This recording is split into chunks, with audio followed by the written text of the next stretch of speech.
नमस्कार, आप देख रहे हैं हेल्थ अपडेट, हमारा खास कार्यक्रम जो कि आपकी बीमारियों पर खास नज़र रखते हैं और हम बुलाते हैं विशेषज्ञों को जो जानकारी दे सके आपको बेहतर से बेहतर। आज हमारे साथ मौजूद हैं बालाजी हॉस्पिटल से यूरोलॉजिस्ट डॉक्टर सुरेश यादव जी, जो बात करेंगे किडनी स्टोन के बारे में, यूटीआई इन्फेक्शन के बारे में और प्रोस्टेटाइटिस के बारे में। नमस्कार सर। नमस्कार सर। सबसे पहले आप अपना परिचय दे दीजिए, उसके बाद आगे शुरू करें। मैं doctor Suresh Yadav, consultant urologist and director Balaji hospital, जो कि सिरसी रोड पर स्थित है।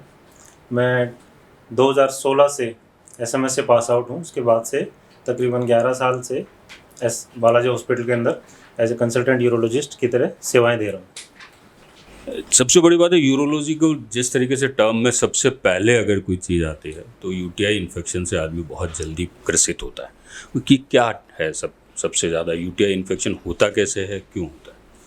यूटीआई के बारे में वैसे तो क्या सबसे ज़्यादा बहुत ज़्यादा मिसकंसेप्शंस भी माने जाते हैं। यूटीआई के बारे में सोचा जाता है कि यूटीआई मोस्ट कॉमनली फीमेल्स के अंदर ही होता है।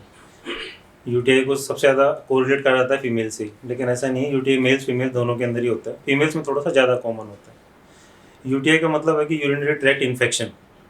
इसके अंदर जो मोस्ट कॉमन सिम्टम्स आते हैं, जो दिक्कतें मरीज़ को आती हैं, वो ये रहती हैं कि पेशेंट को बार बार पेशाब में जलन होती है, थोड़ा सा बार बार पेशेंट की फ्रीक्वेंसी होती है यूरिन जाने की, हर आधे घंटे 15 मिनट के अंदर यूरिन के लिए जाएगा। पेट के नीचे वाले हिस्से के अंदर, लोअर एब्डोमेन के अंदर थोड़ा सा उसको पेन रहता है।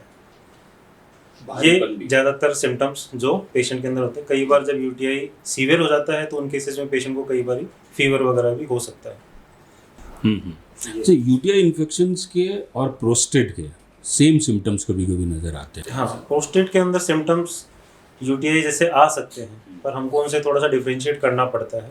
प्रोस्टेट के सिम्टम्स अगर थोड़ा सीवियर हो जाता है तो वो यूटीआई में कन्वर्ट हो जाता है। ये रहता है यूटीआई होने के कारण सबसे बड़ी बात, दोनों के अंदर मेल फीमेल में थोड़े थोड़े अलग अलग होते हैं। मेल्स के अंदर अगर मोस्ट कॉमन अगर देखा जाए तो थोड़ा ओल्ड एज, जो 50 के ऊपर के होते हैं, उनके अंदर प्रोस्टेट एक मोस्ट कॉमन कारण होता है। प्रोस्टेट की वजह से, क्योंकि पेशाब रुकता है, रुकावट की वजह से वो इन्फेक्शन करता है।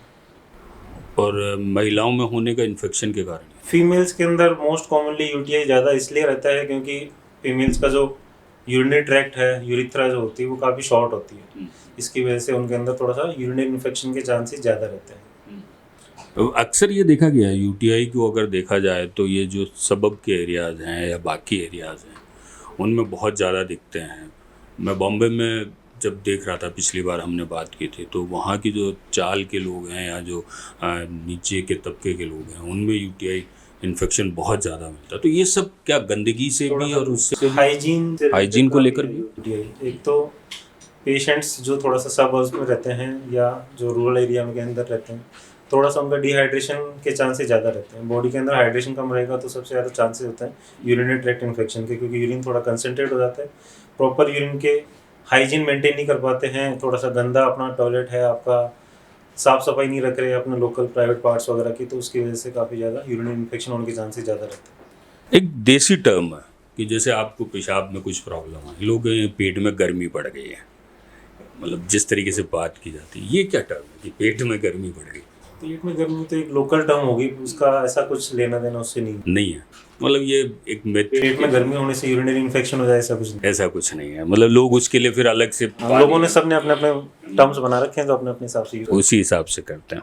चलिए, प्रोस्टेट को लेकर हम बात करना चाहेंगे क्योंकि ये वाकई में एक एज के बाद बहुत ज़्यादा आज की डेट में लोगों को देखने को मिलती है। प्रोस्टेट के ऑपरेशन पहले तो बड़े ईजी नहीं थे, बड़ा लंबा चौड़ा उसमें प्रक्रिया होती थी, अब तो ईजी गोइंग प्रोस्टेट के ऑपरेशन होने लगे।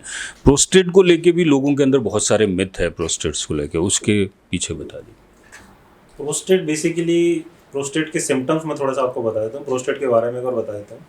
50 साल की उम्र के बाद में मोस्टली प्रोस्टेट की ग्रंथि काफ़ी एनलार्ज हो जाती है। नॉर्मली जो ग्रंथि होती है 20-25 ग्राम की होती है, धीरे धीरे 50 के बाद में बढ़ने लगती है। प्रोस्टेट ग्रंथि बढ़ने की वजह से दिक्कत क्या आती है, पेशेंटों को पेशाब में रुकावट आने लग जाती है। जो मोस्ट कॉमन सिम्टम आता है कि पेशाब में रुकावट लगती है, मरीज़ को लगता है कि पेशाब का फ्लो जो है उसका वो प्रॉपर नहीं आ रहा है, पेशाब में रुकावट लग रही है। पेशाब रुकता है तो उसको बार बार थोड़ी सी उसकी यूरिन की फ्रीक्वेंसी बढ़ जाती है, हर 15 मिनट में, आधे घंटे में, 1 घंटे में उसको यूरिन जाना पड़ता है। कभी कभी रात को उसको काफ़ी बार उठना पड़ता है, रात को 4-5 बार यूरिन जाने के लिए उठना पड़ता है, इससे उसकी नींद खराब हो जाती है। उसके अलावा अगर प्रोस्टेट की वजह से रुकावट ज़्यादा हो जाती है तो पेशेंट को यूरिनरी ट्रैक्ट इन्फेक्शन होने के चांसेस रहते हैं, और वो ही कई बार उसको फीवर के साथ में पेशेंट प्रेजेंट करता है। अगर रुकावट ज़्यादा रहती है तो साथ में उसके स्टोन फॉर्मेशन भी हो जाता है, जो कि किडनी के अंदर और ब्लैडर के अंदर स्टोन भी पेशेंट के बन सकते हैं प्रोस्टेट की वजह से। ये ज़्यादातर सिम्टम होते हैं। जैसे दो टर्म्स है ना, प्रोस्टेटाइटिस अलग चीज़ है और प्रोस्टेट का वो अलग है।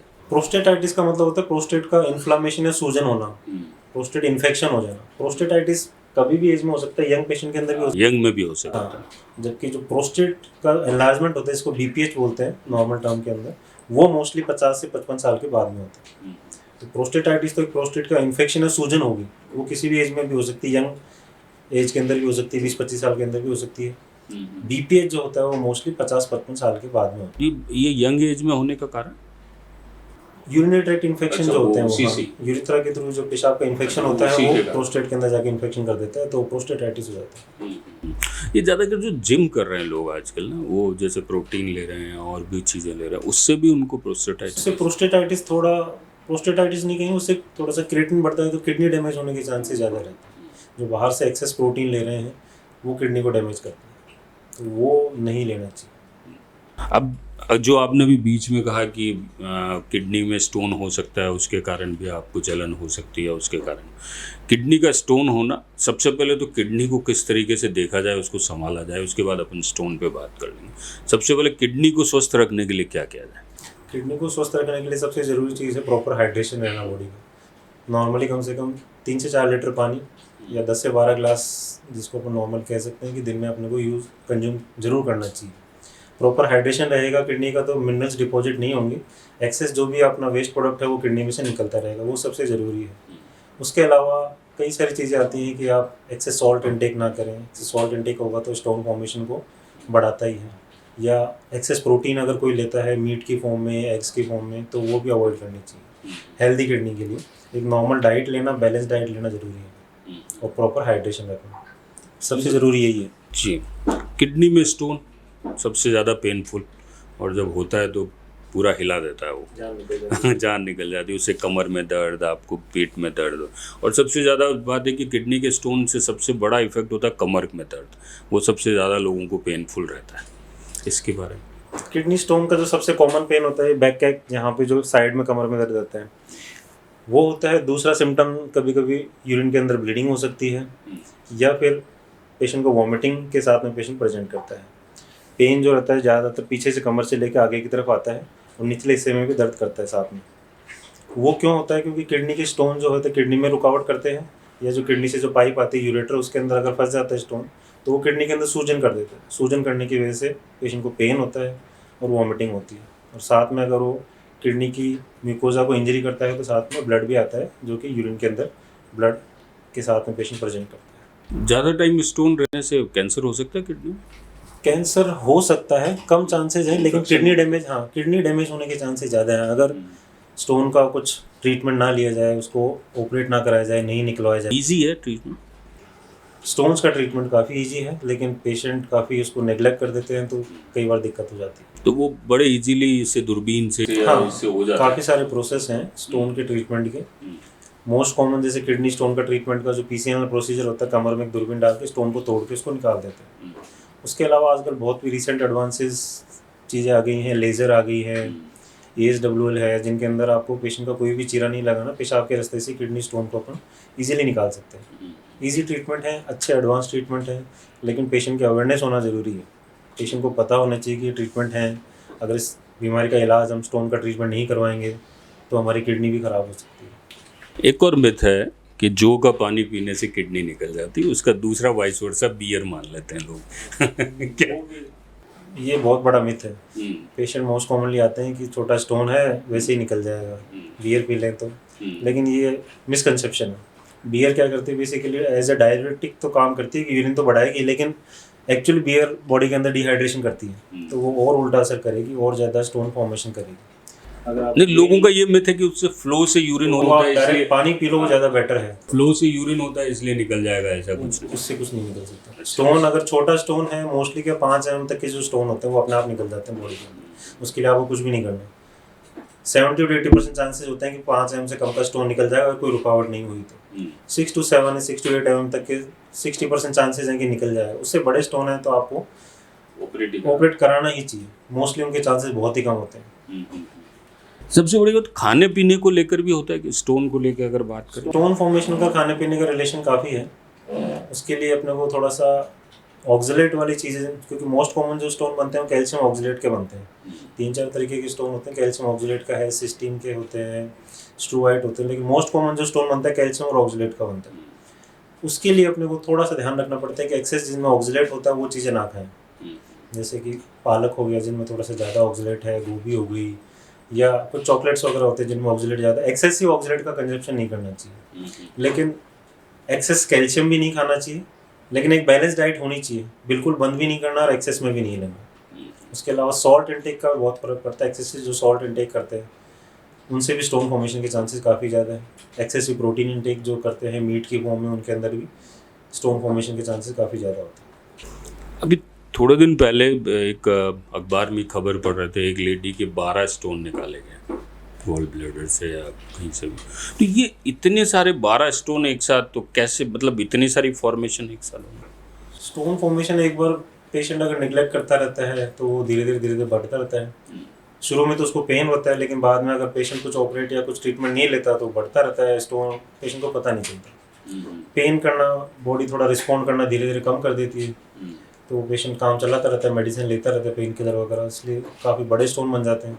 ऑपरेट करके उनको निकाल देते हैं, कोई मुश्किल काम नहीं है, पर उसका ऑपरेट होना चाहिए। अगर डैमेज करेगा वो अंदर, अदरवाइज किडनी को डैमेज करेगा, फिर पूरा किडनी निकालनी पड़ती है। और एक चीज़ और भी, जो आपने कैल्शियम की मात्रा आप बता रहे हैं, बीच में एक केस आया था हमारे पास कि उनका एक्सीडेंट हुआ पाँव का, उनको कैल्शियम दिया गया क्योंकि हड्डियों के जुड़ाव की बात थी, हड्डियों को मजबूत करने की बात थी, और उसके बाद उनको स्टोन भी हुआ। तो अब ये तो वाइस वर्सा चीज़ें हो रही है, मतलब इस तरीके से, क्योंकि किसी एक चीज़ को ठीक करने के लिए दूसरी चीज़ डेवलप हो रही है। एक्सेसिव कैल्शियम नहीं लेना चाहिए। एक्सेसिव कैल्शियम से दिक्कत आती है। अगर बहुत ही ज़्यादा कोई कैल्शियम ले रहा है तो उसके लिए अवॉइड करना पड़ता है। नॉर्मल कैल्शियम तो अपन जैसे लेते हैं कि मेडिसिन ले रहे हैं या फिर जो अपना डेयरी प्रोडक्ट्स वगैरह हैं उनके अंदर भी आपको लेना ही पड़ता है। अगर बिल्कुल ही बंद कर देंगे तो भी स्टोन फॉर्मेशन ज़्यादा होता है। एक्सेसिव में अगर कोई कैल्शियम ले रहा है तो भी ज़्यादा होता है। आजकल लोग वीगन होते जा रहे हैं दूध के प्रोडक्ट्स और दूध को लेकर, वो भी शायद इसी तरीके से लोग सोच रहे हैं। आपको लगता है कि इसका भी एक कारण? नहीं, वीगन से तो ऐसा कोई स्टोन फॉर्मेशन का, एक्सेसिव स्टोन फॉर्मेशन का कोई रीज़न नहीं। वो मतलब नॉर्मल लोगों की एक नॉर्मल डाइट है, लोगों की एक मिथ बनती जा रही है वीगन को लेके खासकर। स्टोन फॉर्मेशन का वीगन डाइट से ऐसा कोई ज़्यादा रिलेशन नहीं।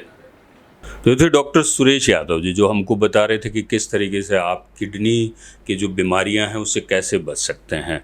ज़्यादा आयरन फॉर्मेशन में या ज़्यादा कैल्शियम के फॉर्मेशन में आप ज़्यादा चीज़ें ना खाएं, और सबसे बड़ी बात है कि अपने आप को डिहाइड्रेट ना करें, ताकि आप अपनी किडनी को भी बचा सकते हैं और यूटीआई इन्फेक्शन को भी बचा सकते हैं। धन्यवाद डॉक्टर साहब, आप महत्वपूर्ण जानकारी दें।